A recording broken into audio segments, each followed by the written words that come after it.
Hi there, in this video I'm going to show you how to use the different measurement systems in Crafty Amigo. Up the top menu, you'll see a tab where you can choose whether you want to work with inches or centimeters.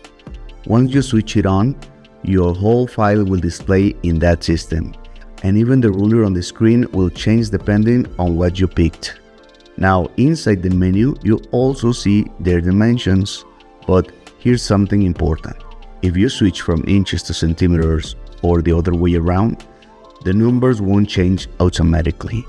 For example, if a piece says 8 inches and you change it to centimeters, it's going to show 8 centimeters, not the actual conversion, and you'll need to adjust them manually.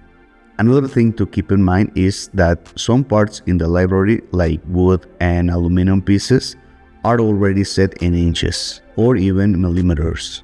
That means if you change the measurement system in the menu, those parts will stay the same. That's why it's always best to set your measurement system right from the start of your project, so you don't run into confusion or mess up your design later on.